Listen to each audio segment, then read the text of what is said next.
Bonjour à tous les passionnés de cinéma. Je suis enchanté de vous retrouver sur ma chaîne Cinémadicte, où je vous propose les meilleures infos sur les nouveautés cinématographiques et les films déjà sortis.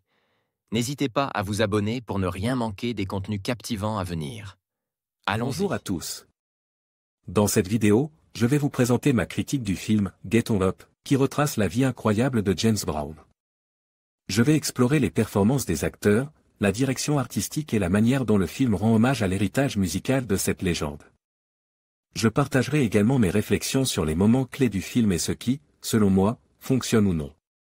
Restez avec moi pour découvrir si ce biopic mérite vraiment votre attention. Je vais faire court, en même temps c'est une critique flash, ce biopic est la deuxième réalisation de Tad Taylor, La couleur des sentiments étant le précédent. Autant dire qu'il affectionne la communauté noire et les années 60, oui je fais un gros raccourci mais c'est une critique express.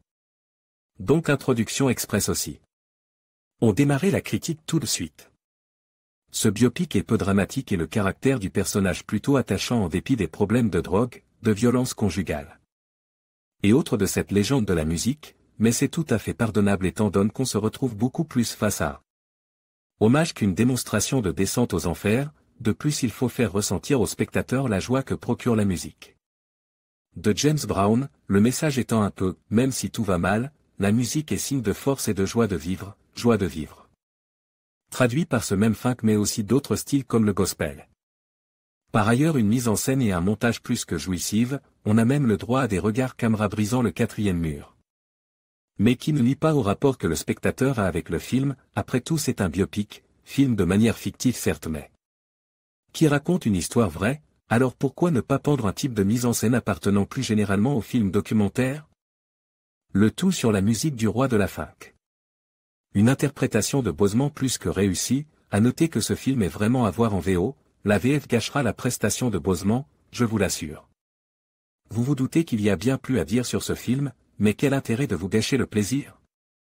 La chose seule à retenir c'est que c'est un film qui donne de l'énergie malgré le côté, peu, dramatique, d'ailleurs le côté édulcoré de sa vie sera le seul bémol que j'accorde à cette œuvre, pour mon premier visionnage.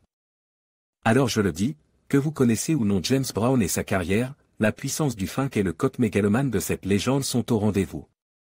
Vous en aurez pour votre argent. En conclusion, la critique de Get On Up par Morgan met en lumière les forces et les faiblesses du film, tout en soulignant l'importance de la représentation de la vie de James Brown. Sa performance captivante et la direction artistique réussissent à rendre hommage à un artiste légendaire, même si certaines incohérences narratives peuvent décevoir. Ce film, malgré ses imperfections, reste une célébration vibrante de la musique et de l'héritage culturel. Merci de nous avoir suivis dans cette analyse, et n'hésitez pas à partager vos propres impressions sur le film.